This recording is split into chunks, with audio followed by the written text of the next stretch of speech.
বাংলাদেশ থেকে আমদানি করা পণ্যের ওপর 20% শুল্ক আরোপ করেছে যুক্তরাষ্ট্র। শুক্রবার শুল্ক নিয়ে হোয়াইট হাউসের এক ঘোষণায় এ তথ্য উল্লেখ করা হয়েছে।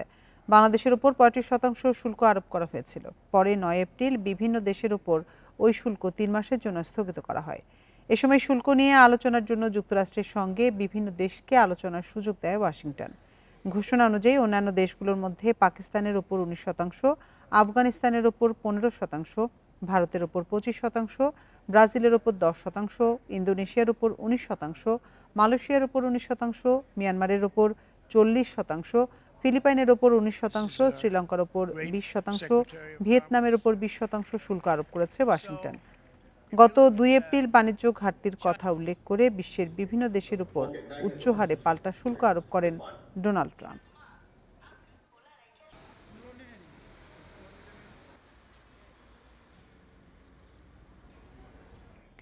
শুল্ক নিয়ে বাংলাদেশ প্রতিযোগিতামূলক অবস্থায় থাকবে। যুক্তরাষ্ট্রের রপ্তানি বাধাগ্রস্তের শঙ্কা নেই বলে জানিয়েছেন বাণিজ্য উপদেষ্টা শেখ বশিরউদ্দিন। যুক্তরাষ্ট্রের 15% কমিয়ে বাংলাদেশ থেকে আমদানি করা পণ্যের ওপর 20% পাল্টা শুল্ক আরোপের প্রতিক্রিয়ায় এসব জানান তিনি। আর জাতীয় নিরাপত্তা উপদেষ্টা ও প্রধান আলোচক ডক্টর খলিলুর রহমান বলেন, জাতীয় স্বার্থ রক্ষা করেই চুক্তি হয়েছে। সক্ষমতার সঙ্গে এটি সামঞ্জস্যপূর্ণ। পোশাক শিল্প সুরক্ষা ছিল বাংলাদেশের মূল অগ্রাধিকার।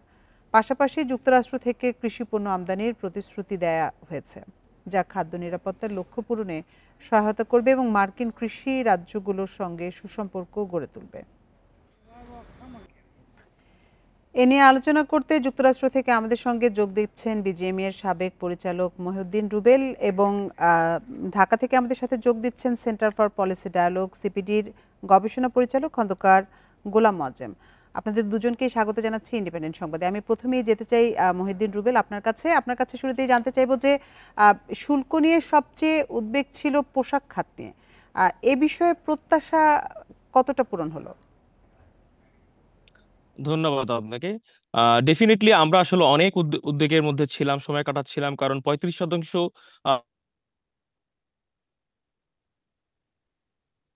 ক্ষমতা ধরে রাখার জন্য 20%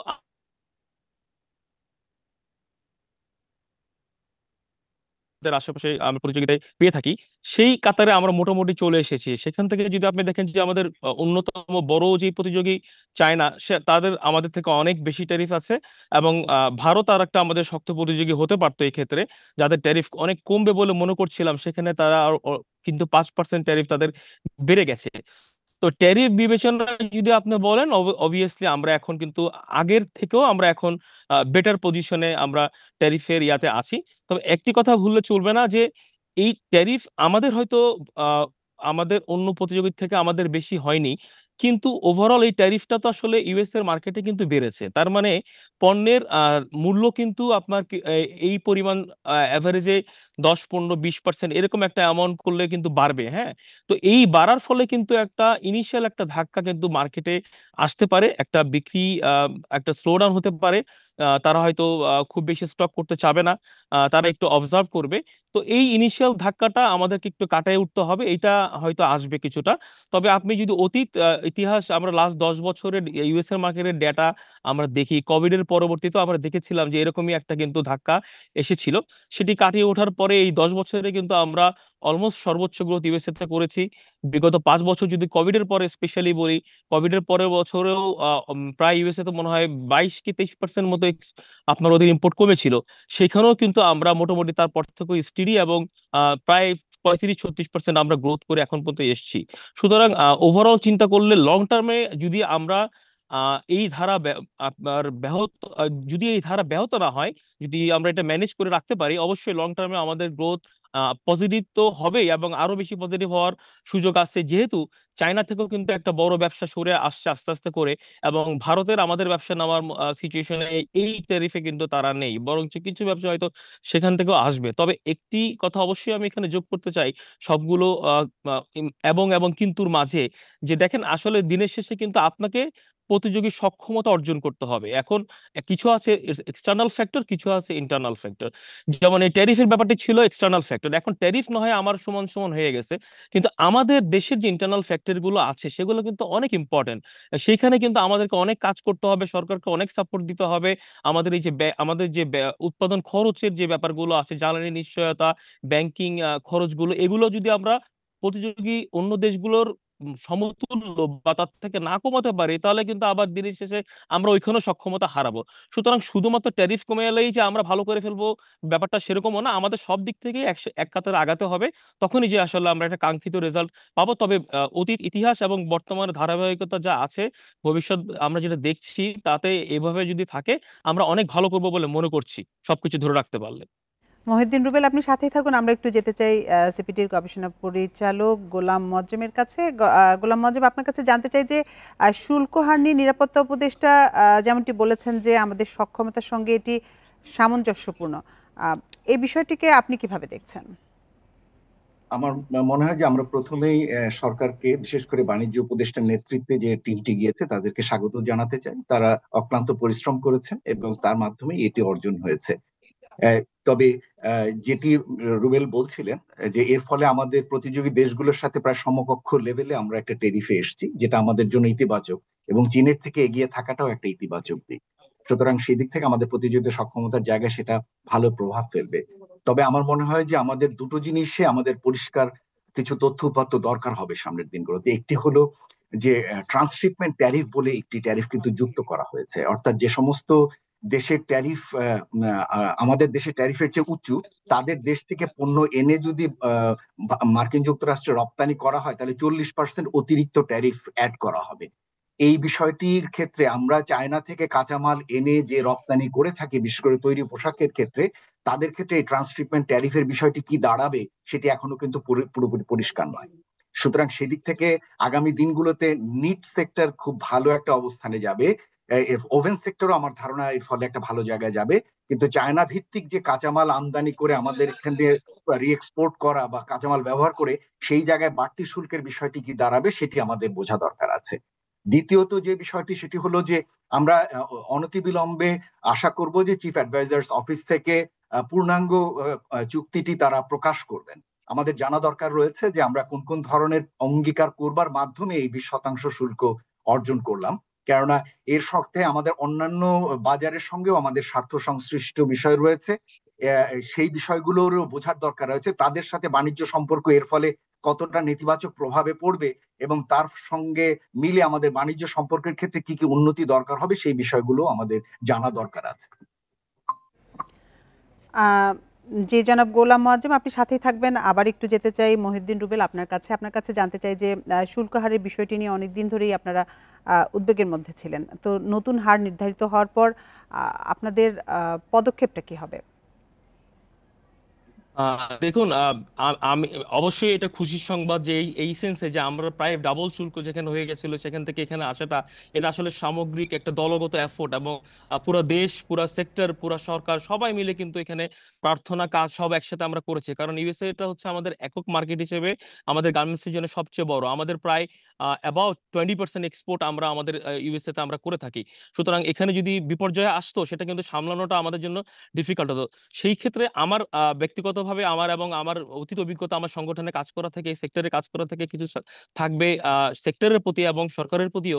সেটা হচ্ছে, প্রথম কথা হচ্ছে আমরা যাতে করে একক দেশের প্রতি অতি নির্ভরতা এইভাবে না বাড়িয়ে আরো কিছু কিছু দেশের প্রতি, নতুন মার্কেটের প্রতি আমাদের ডিপেন্ডেন্সি বা আমাদের মার্কেটগুলো আমরা যাতে বাড়াতে থাকি। বাড়ুক না, ইউএসএ তে বাড়ুক, আমরা 1 নম্বর হই, কোনো সমস্যা নেই। বাট একই সাথে এই যে ধরেন কিছু কিছু ফ্যাক্টরি আমাদের কিন্তু আমরা 100% এক্সপোর্ট ইউএসএ তে করি। তো এগুলো কিন্তু একটা রিস্কের মধ্যে পড়ে যায়, কারণ একটা দেশে একটা কোনো কিছুতে একটা অঞ্চলে বিপর্যয় ঘটতেই পারে।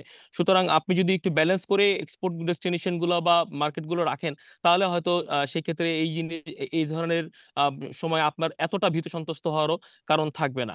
And then একই সাথে হচ্ছে আপনার যেটা মজিম ভাই অলরেডি বলেছেন যে 40% যে ভ্যালু এডিশনের কথা, এখানে আসলে আরেকটু আমি যদি ডিটেলে যাইতে, সেক্ষেত্রে আমাদের ওভেন সেক্টরে কিন্তু একটা সংখ্যা থাকে। বিকজ আপনার ওভেনের কাপড়টা আমরা বেশিরভাগই দেখা যাচ্ছে চায়না থেকে আমরা এনে থাকি। সুতরাং আপনি যদি দেখেন যে আমাদের শুধু ইউরোপে কিন্তু আমরা প্রায় 50% এক্সপোর্ট করে থাকি আমাদের, এবং আমাদের ইউরোপে কিন্তু অনেক বিধিনিষেধ, অনেক নিয়মকানুন, অনেক কিছু আসছে আমাদের কিন্তু সামনে।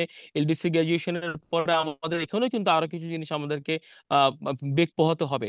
সুতরাং আমাদের এখানে আসলে ব্যাকওয়ার্ড লিঙ্কেজ এবং আমাদের নিজেদের আসলে সক্ষমতা অর্জন করতে হবে এখানে, যাতে করে এই নিজের মতো করে আমরা এখানেও আমাদের প্রোডাকশনের জন্য ম্যাক্সিমাম টুকু আমরা করতে পারি, ভ্যালু এডিশন যাতে আমাদের দেশে আমরা করতে পারি। তাহলে আসলে সামগ্রিকভাবে আমরা এই সুফলগুলো আমরা পাবো। এবং অবশ্যই আমি আগের কথার সাথে আবার একটু অ্যাড করব যে আমাদেরকে সামগ্রিকভাবে আমাদের সবসময় মাথা রাখতে হবে যে দিনের শেষে কিন্তু দেখেন আপনি আপনার দেশের কত পার্সেন্ট শুল্ক বা আমার আমার আমার সিএম কি বা আমার মজুরি কি, এটা কিন্তু বায়ার কিন্তু দিনের শেষে দেখবে না। বায়ার দেখবে যে ওর এখানে একটা প্রোডাক্ট শেলফে ওঠাতে হলে কোন দেশ থেকে তার খরচটা কম পড়বে এবং কত হবে। সুতরাং শুধু শুল্ক চিন্তা না করে আপনাকে আপনার যে কস্ট গুলো, আমাদের ইন্টারনাল ফ্যাক্টর গুলো আছে, আমি তো এটা তো আমার দেশের কন্ট্রোল, এটা আমার ইন্টারনাল কন্ট্রোল। এইখানে আমরা যেন কোনোভাবে প্রতিযোগিতা থেকে না পিছাই।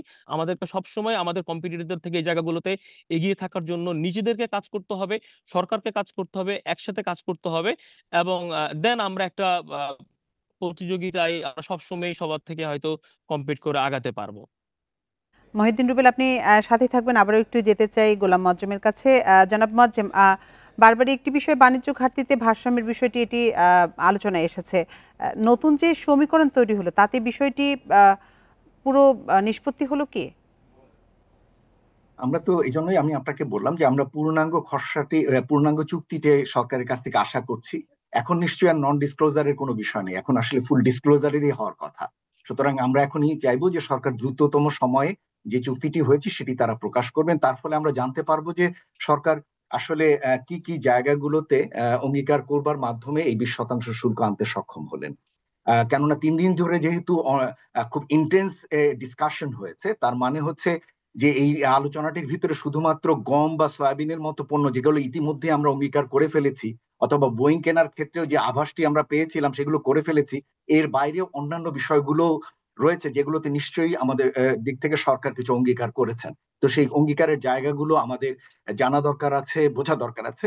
আমার মনে হয় যে সেইটি এখানে গুরুত্বপূর্ণ। আমার ধারণা যে বাণিজ্য ঘাটতির ক্ষেত্রে এটা গুরুত্বপূর্ণ একটি বিষয় দাঁড়াবে যে কি কি চুক্তিগুলো আমরা ওখানে করেছি। একটি আমরা বলেছিলাম যে সরকার যেন বিনিয়োগ সংক্রান্ত বিষয়গুলোকে গুরুত্ব দেন বেশি আমদানির চেয়ে। তো সেই জায়গাটি দেখবার দরকার আছে কি ধরনের মার্কিন যুক্তরাষ্ট্র থেকে কি ধরনের বিনিয়োগের বিষয়গুলো এর মাধ্যমে আমরা নিলাম।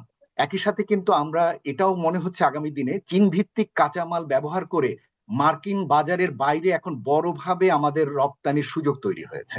সুতরাং এই চীন ভিত্তিক কাঁচামালকে কিভাবে ব্যবহার করে আমরা নন মার্কিন বাজারগুলোতে আমরা আমাদের আরো এক্সপ্যানশন করতে পারি, সেই জায়গাটি আমাদের এখন থেকে ব্যবহার করা দরকার। এবং সে কারণে আমাদের বাজার বহুমুখীকরণের যে বিষয়টি সবসময় বলা হয়ে থাকে, আমরা সাধারণত চাপের মধ্যে পড়লে ভালো করি। তো এই চাপ এখন যেহেতু একটা তৈরি হয়েছে, আমি আশা করব যে এই চাপটি ব্যবসায়ীরা বোধ করবেন। তবে এটা ঠিক যে মার্কিন বাজারে পণ্যের ক্ষেত্রে তাদের মুনাফা কমবে, বিশেষ করে যারা ওভেন মালিকরা রয়েছেন তাদের মুনাফা তুলনামূলকভাবে কিছুটা কমবে, যেহেতু ট্যারিফ বাড়ছে। এই ট্যারিফের পুরোটি কিন্তু বায়াররা ভোক্তাদের দিকে পাস করবেন না, এই ট্যারিফের একটা অংশ আমাদের উদ্যোক্তাদেরও নিতে হবে। তাদের প্রতিযোগিতা সক্ষমতা হয়তো থাকবে এবং তারা হয়তো ভালোও করবেন, কিন্তু মুনাফার পরিমাণটি হয়তো কমবে। একই সাথে এই উচ্চ মূল্যের পণ্য মার্কিন ভোক্তারা কতদিন কিনতে পারবেন সেটাও কিন্তু একটা দেখবার বিষয় রয়েছে। প্রায় সকল পণ্যে এখন 10 থেকে 35% বা 20-35% শুল্ক দিয়ে সমস্ত পণ্য মার্কিন বাজারে মূল্য বেড়ে গিয়েছে। এর ফলে ভোক্তারা কতটুকু তাদের আয় দিয়ে এই সমস্ত পণ্য কিনবেন সেটি একটি দেখবার বিষয়। সুতরাং আমাদের জন্য ভালো দিক, কিন্তু মার্কিন ভোক্তাদের জন্য একটা দুশ্চিন্তার কারণ রয়েছে এই উচ্চ শুল্কের কারণে। একই সাথে এই পরিস্থিতির প্রেক্ষাপটে বাংলাদেশে এখন নতুন কিছু সুযোগ তৈরি হলো। বিশেষ করে এখন চীন ভিত্তিক যারা রপ্তানিকারক ছিলেন তারা এখন বাংলাদেশ বা অন্যান্য দেশে তাদের বিনিয়োগগুলো শিফট করতে চাইবেন। সুতরাং বাংলাদেশের এখন একটা সুযোগ তৈরি হয়েছে, চীন ভিত্তিক যারা রপ্তানিকারক রয়েছেন তাদের রপ্তানিগুলো, তাদের বিনিয়োগগুলোকে বাংলাদেশে আমরা কিভাবে আনতে পারি। সুতরাং সেই জায়গাটির ক্ষেত্রে আমাদের প্রস্তুতি কেমন, এবং যেটি একটু আগে বলা হচ্ছিল গ্যাস, বিদ্যুতের সাপ্লাই এবং লজিস্টিক সাপ্লাই, এগুলো যদি ইমপ্রুভ না করে, পোর্ট সাপ্লাই যদি ঠিক মতো কাজ না করে, তাহলে কিন্তু বিদেশি বিনিয়োগের এই সুযোগটি অন্য দেশগুলো হয়তো বেশি নিয়ে নেবে। আমরা হয়তো চীন ভিত্তিক এই বিনিয়োগগুলোকে খুব বেশি আকৃষ্ট করতে পারবো না। জি, জনাব মোয়াজ্জেম এবং মহিউদ্দিন রুবেল, আপনাদের দুজনকে অসংখ্য ধন্যবাদ আমাদের সাথে যোগ দেওয়ার জন্য। চলে যাচ্ছি পরের খবরে। জুলাই সনদ বাস্তবায়ন ও এর আইনি ভিত্তি নিয়ে মুখোমুখি বেশ কয়েকটি দল। জামায়াত, এনসিপি সহ বেশিরভাগ দলই আইনি ভিত্তি চাইলেও বিএনপি ও সমমনা জোটের মত ভিন্ন। তবে ঐকমত্য কমিশন বলছে সনদ বাস্তবায়নের ক্ষেত্রে অনুঘটকের কাজ করবে তারা। দ্বিতীয় পর্যায়ের আলোচনায় 19টি বিষয়ে নোট অব ডিসেন্ট সহ একমত হয়েছে দলগুলো। রাজধানীর ফরেন সার্ভিস একাডেমিতে বৃহস্পতিবার বেলা 11:30টার পর শুরু হয় জাতীয় ঐকমত্য কমিশনের শেষ দিনের আলোচনা। চলে রাত 10টা পর্যন্ত। সাংবিধানিক প্রতিষ্ঠানে নিয়োগ, রাষ্ট্রপতি নির্বাচন, ক্ষমতা ও দায়িত্ব, তত্ত্বাবধায়ক সরকার, উচ্চকক্ষ গঠন, নাগরিকদের অধিকার সম্প্রসারণ, রাষ্ট্রের মূলনীতি নিয়ে আলোচনা হয়। সব বিষয়ে নোট অব ডিসেন্ট জানিয়েছে সব দল। রাষ্ট্রের 4 মূলনীতি প্রসঙ্গে সিপিবি, বাসদ সহ বাম দলগুলো আলোচনা বর্জন করে। কমিশনের পক্ষ থেকে যে বক্তব্য নিয়ে আসা হয়েছে, আমরা মনে করি যে এটা ইতিহাস বিকৃতি। বিদ্যমান রাষ্ট্রীয় 4 মূলনীতি সেটা বহাল রেখে তার সাথে সাম্য, মানবিক মর্যাদা, সামাজিক সুবিচার, ধর্মীয় স্বাধীনতা এবং সম্প্রীতি এটা যুক্ত করলে আমাদের কোনো আপত্তি নাই। উচ্চকক্ষ গঠনে বেশিরভাগ দল পিআর পদ্ধতি চাইলেও বিএনপি সহ সমমনা দলগুলো তা চায় না। এছাড়া বাকি বিষয়ে কম বেশি একমত দলগুলো। তবে সনদের আইনি ভিত্তি নিয়ে দেখা দিয়েছে মতানৈক্য। জামাত, এনসিপি সহ বেশিরভাগ দলই সনদের আইনগত ভিত্তি চাইলেও বিএনপির মত ভিন্ন। জনগণের সার্বভৌম ইচ্ছার প্রতিফলনের উপরে কোনো আইনি ভিত্তি নেই। সবাই জাতীয় ঐকমত্য পোষণ করেছে, জাতীয় ঐকমত্য কমিশনে অংশগ্রহণ করেছে। তাদের সাথে 23 দিন নয়, অনবরত এই কয়েক মাস যাবত আলোচনা করে আমরা একটা জায়গায় এসেছি। লিগ্যাল ফ্রেমওয়ার্ক যেটা বলা হয়েছিল আগে, তারপরে গণভোট, এটা একটা পদ্ধতি হতে পারে। এরপরে অধ্যাদেশ জারির মাধ্যমে এটা হতে পারে। বাস্তবায়নের বিষয়টাতেই যদি আমরা হোঁচট খেয়ে পড়ে যাই, তাহলে আমাদের সমস্ত চেষ্টা, আমাদের সমস্ত পরিশ্রম এবং আমাদের শহীদদের যে আত্মত্যাগ, সেটা বিফলে যাবে। দ্বিতীয় পর্যায়ের বৈঠক শেষে রাজনৈতিক দলগুলোর কাছে জুলাই সনদের পূর্ণাঙ্গ খসড়া দ্রুত পৌঁছে দেওয়ার আশা কমিশন সহসভাপতির। তাদের কাছে পৌঁছে দেব এবং তারই ভিত্তিতে আমরা আশা করছি যে জাতীয় সনদে স্বাক্ষরের ক্ষেত্রে আমরা অগ্রসর হতে পারব। পাশাপাশি একটা প্রশ্ন উঠেছে রাজনৈতিক দলগুলো, যেগুলো বাস্তবায়নের পথ কি হবে, সেগুলো নিয়েও বিভিন্নভাবে আলোচনা হবে। ঐকমত্য কমিশনের দ্বিতীয় পর্যায়ের এই বৈঠক শুরু হয় 2 জুন। 23 কার্যদিবসের দীর্ঘ আলোচনায় 19টি বিষয়ে নোট অফ ডিসেন্ট সহ একমত হয়েছে দলগুলো। বন ইবনে কামাল, ইন্ডিপেন্ডেন্ট নিউজ, ঢাকা।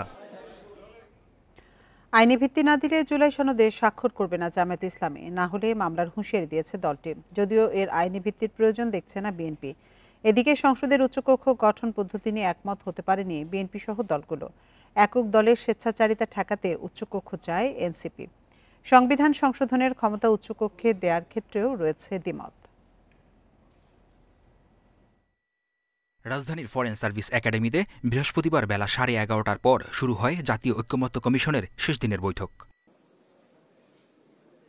এতে সাংবিধানিক প্রতিষ্ঠানে নিয়োগ নিয়ে আলোচনা হয়।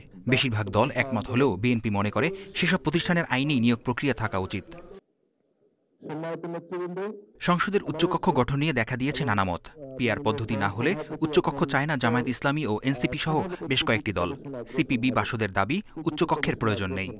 রাষ্ট্রটাকে, জনগোষ্ঠীকে ঐক্যবদ্ধ রাখার যদি জায়গা আমরা নিতে চাই, তাহলে একে ক্ষমতার ভারসাম্য সৃষ্টি করতে হবে এমনভাবে যাতে করে জবাবদিহিটা নিশ্চিত হয়। ওনারা যেহেতু এটা মনে করেন, তাহলে আলোচনা থেকে বাদ দিয়ে রাখেন, কারণ আমরা ঐক্যমত্য ছাড়া এই ধরনের জোরাজুরি করে কোনোটা খুব লাভ হবে না। এদিকে নিম্নকক্ষের আসনের ভিত্তিতে উচ্চকক্ষ চায় বিএনপি সহ 12 দলীয় জোট। সংবিধান সংশোধনের ক্ষমতা উচ্চকক্ষে দিতে রাজি নয় দলটি।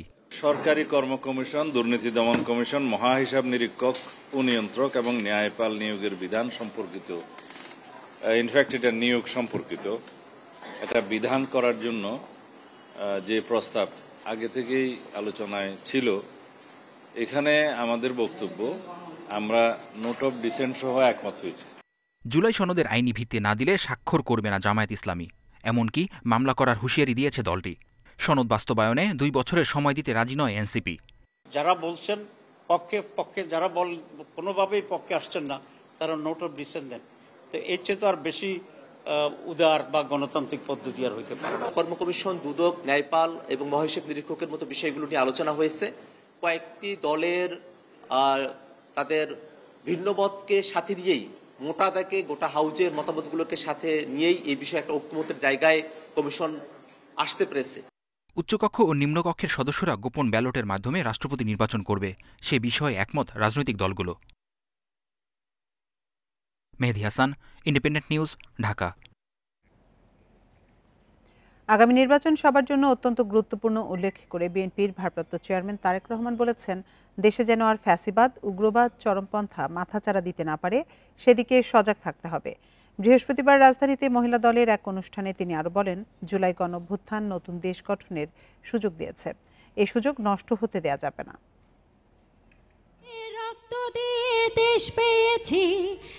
ফ্যাসিবাদ বিরোধী আন্দোলনে নারীদের ভূমিকা নিয়ে আলোচনা সভার আয়োজন করে জাতীয়তাবাদী মহিলা দল। অনুষ্ঠানে যোগ দেন আন্দোলন সংগ্রামে থাকা রাজনৈতিক দল এবং বিভিন্ন সংগঠনের প্রতিনিধিরা।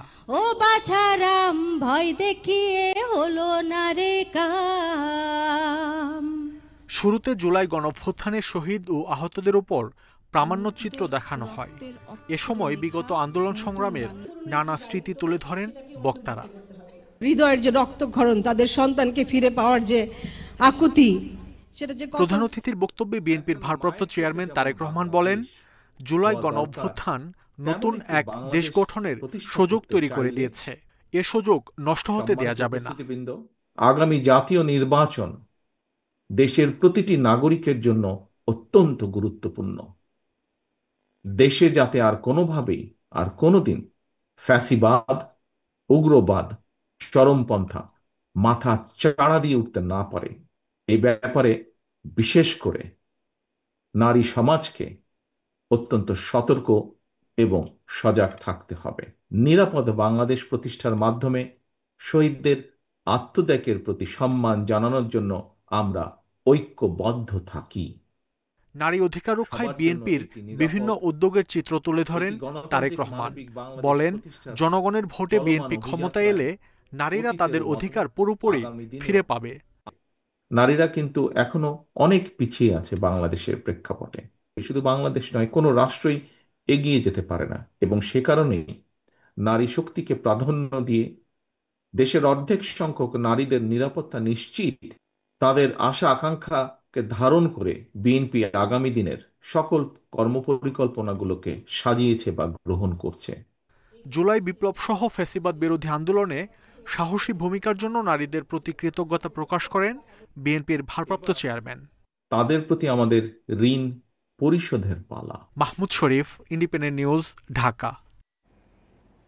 যেসব বিষয়ে ঐক্যমত্য হয়নি সেগুলো বাদ দিয়ে মৌলিক বিষয় সংস্কার করে ফেব্রুয়ারিতে নির্বাচন দেওয়ার দাবি জানিয়েছে বিএনপি।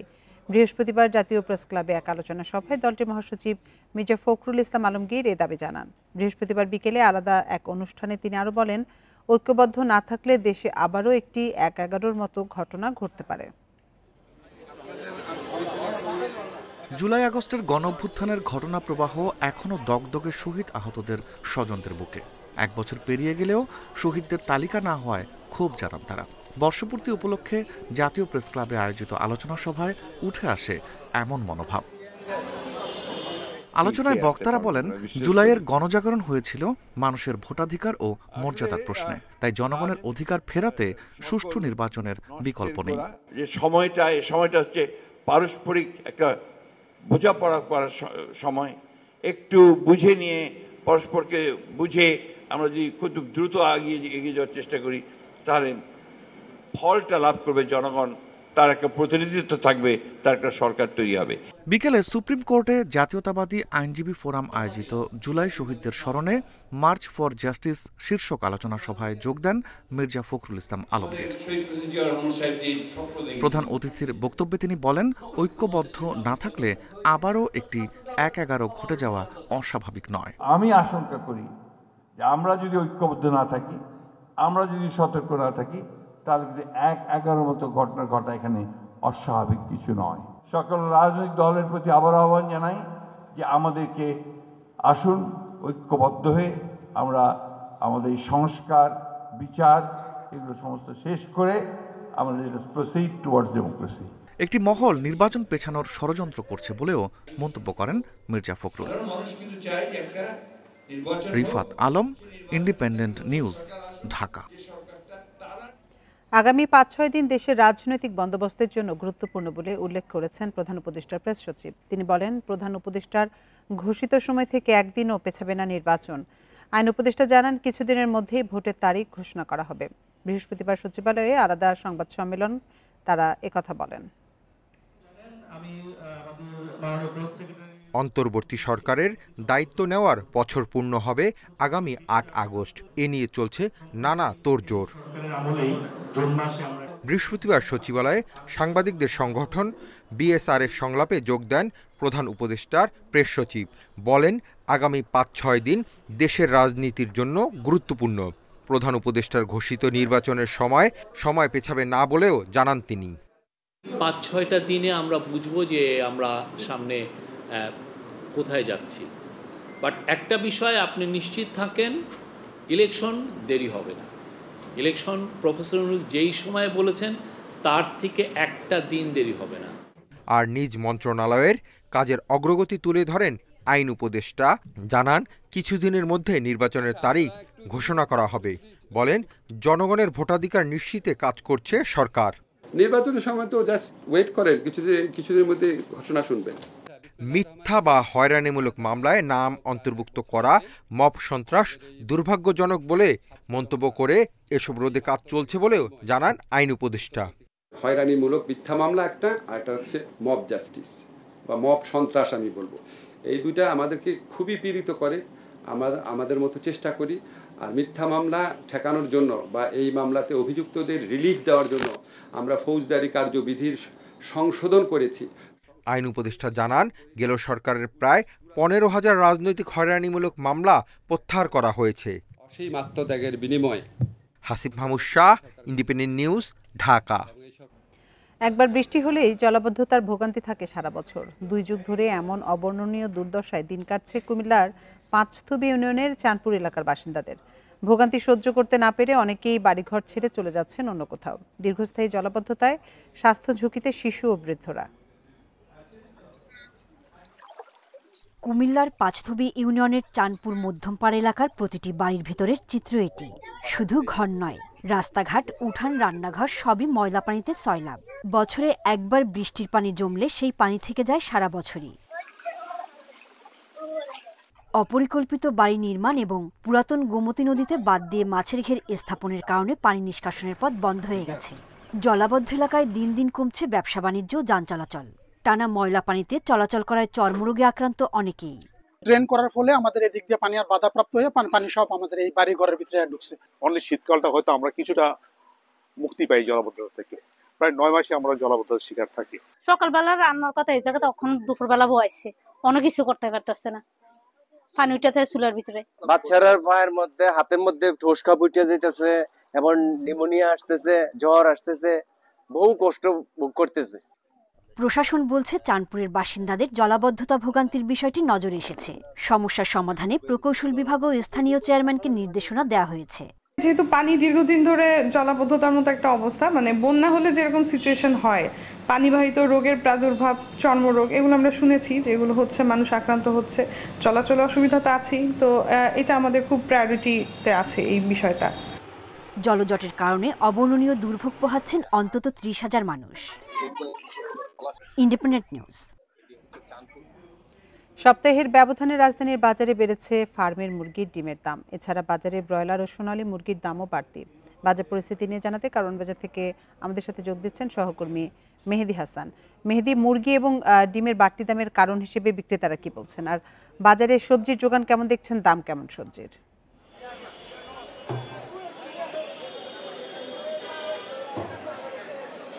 জি, আসলে মুরগির বাড়তি দামের জন্য দোকানদাররা যে অভিযোগটি বরাবরই সবসময় করে থাকেন সেটাও এবারই করছেন। সেটা হলো, যেহেতু বৃষ্টি এবং সাপ্লাইয়ের তাদের কিছুটা সমস্যা হয়েছে, এই কারণে আসলে দামটা একটু বেড়েছে।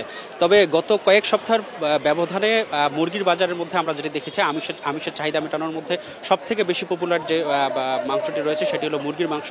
এই ব্রয়লার মুরগির মাংস গত সপ্তাহ থেকে কেজিতে 10 টাকার মতো কমেছে। অর্থাৎ গত সপ্তাহে যে মুরগি বিক্রি হয়েছে 160, 170 থেকে 80 টাকা, সেটি আজকে সেটি আসলে বিক্রি হচ্ছে আজকে 160 টাকা। এছাড়া পাকিস্তানি যে মুরগিটি রয়েছে অর্থাৎ পাকিস্তানি কক মুরগি, সেটির দাম আসলে গত কয়েক সপ্তাহ যে বাড়তি ছিল, আজকেও বাজারেও সেটি বাড়তি দামে বিক্রি হচ্ছে, অর্থাৎ এটি কেজিতে 320 টাকা বিক্রি হচ্ছে। এছাড়া বেশিরভাগ ক্ষেত্রেই আমরা দেখেছি যে মাংসের মতোই হলো ডিমের দামও আমরা বাড়তি দেখেছি, অর্থাৎ গত কয়েক সপ্তাহ ধরে যে ডিম বিক্রি ছিল হলো 120 থেকে 125 টাকা, সেটি আসলে আজকের বাজারে বিক্রি হচ্ছে 130 টাকা, অর্থাৎ প্রতি ডজন ডিমে আমরা দেখেছি যে 10 টাকা করে বেড়েছে। এছাড়া চালের দামও কিছুটা ঈদের পর থেকেই বাড়তে থাকা চালের দাম আসলে এখনো বাড়তি রয়েছে। তবে সবজির ক্ষেত্রে আমরা যেটা দেখেছি যে বেশিরভাগ সবজি আসলে অর্থাৎ গ্রীষ্মকালীন যে সবজিগুলো রয়েছে তার বেশিরভাগ সবজি আসলে 70 থেকে 80 টাকার মধ্যে বিক্রি হচ্ছে।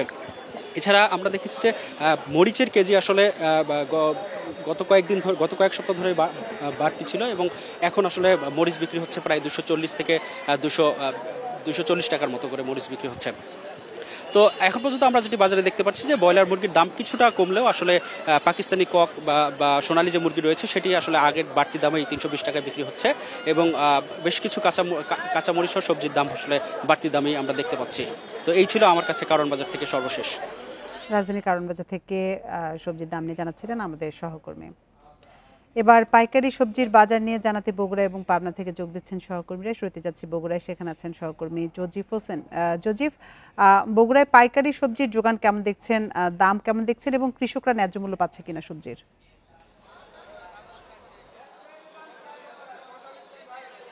দেখুন, অতিবৃষ্টির কারণে কিন্তু বগুড়ায় যে পরিমাণ আসলে সবজি উৎপাদন হয় সেই পরিমাণ সবজি বর্তমানে বগুড়ার যে পাইকারি বাজার রাজা বাজারে আমি এখন অবস্থান করছি, এই রাজা বাজারে তেমন একটা সবজি কিন্তু আমরা দেখিনি। তারপরেও যেটি বলা চলে আসলে সবজির যে দাম সেটি কিন্তু তেমন একটা বাড়তি মনে করছেন না এখানকার যারা ক্রেতারা আসছেন, যারা সবজি কেনাকাটা করছেন, এবং তারা বলছেন যে যেহেতু বৃষ্টি হচ্ছে এবং অন্যান্য এলাকায় যেহেতু বন্যা হচ্ছে, তারপরেও বগুড়ার যে শাকসবজিগুলো রয়েছে সেগুলো দিয়ে হয়তো বা কিছুটা হলেও এই দ্রব্যমূল্য কিংবা সবজির যে মূল্য সেটি হয়তো বা কিছুটা হলেও কম রয়েছে। আপনাকে যদি কয়েকটি সবজির দাম বলি, তার মধ্যে বেগুনের দাম সবচেয়ে বেশি বেড়েছে, কেজি প্রতি 20 থেকে 30 টাকা পর্যন্ত বেগুনের দাম বেড়েছে। গেল সপ্তাহে যে বেগুনের দাম ছিল আসলে 60 টাকা, সেই বেগুন আজকের বাজারে বিক্রি হচ্ছে 80 থেকে 100 টাকা পর্যন্ত প্রকারভেদে। এছাড়া আপনার বাড়তি যে সবজিগুলো রয়েছে তার মধ্যে আরও রয়েছে আপনার যেমন পেঁপে, এই পটলের দামটি রয়েছে। পটল কিন্তু আপনি জানেন যে 40 থেকে 30 টাকায় বিক্রি হচ্ছিল, সেই পটল আজকের বাজারে বিক্রি হচ্ছে 60 টাকা কেজিতে। এছাড়া অন্যান্য যে শাকসবজিগুলো রয়েছে সেগুলো মোটামুটি স্বাভাবিক রয়েছে বলে আমাদেরকে ক্রেতা এবং বিক্রেতা তারা জানিয়েছেন। কিন্তু কাঁচামরিচের যে দাম সেই কাঁচামরিচের দামটি কিন্তু আমরা দেখেছি যে গেল সপ্তাহে যেটি ছিল 260 টাকা কেজি, সেটি কিন্তু এই সপ্তাহে 160 টাকা কেজিতে এসে দাঁড়িয়েছে। তো বর্তমানে সবজির দাম কম থাকলেও চালের বাজারের দাম কিন্তু আমরা দেখছি ঊর্ধ্বগতি, এবং এই চালের দামটা যাতে নিম্নমুখী করা হয় এই জন্য কিন্তু ক্রেতারা দাবি করেছেন। এবং একই সাথে মাছের দাম বেড়েছে, মুরগির দাম কিছুটা কমেছে, সব মিলিয়ে আসলে ক্রেতা সাধারণের নাগালের মধ্যেই রয়েছে বলে আমাদেরকে তারা জানিয়েছেন। তারপরেও কিছু কিছু যে শাকসবজি সহ অন্যান্য যে পণ্য রয়েছে যেগুলোর দাম আসলে হুট করে বেড়ে যাচ্ছে, সেই দামগুলো যাতে নিয়ন্ত্রণ করা হয় এই জন্য জেলা প্রশাসন সহ ভোক্তা অধিদপ্তরের যে টিম রয়েছে সেই টিমটি যেন কার্যকর ভূমিকা রাখে, এই দাবিটি কিন্তু করছেন এখানকার যারা ক্রেতা সাধারণ রয়েছেন তারা। জজিব, আপনি সাথেই থাকুন। এবার আমরা যেতে চাই পাবনায়, সেখানে আছেন আমাদের সহকর্মী খায়রুল ইসলাম। খায়রুল, আমাদের সহকর্মীরা যেমনটি জানাচ্ছিলেন যে বৃষ্টির কারণে দেশে প্রায় সবখানেই সবজির দাম বাড়তি। পাবনার পরিস্থিতি কেমন দেখছেন, সেখানে সবজির সরবরাহ কেমন এবং দাম কেমন?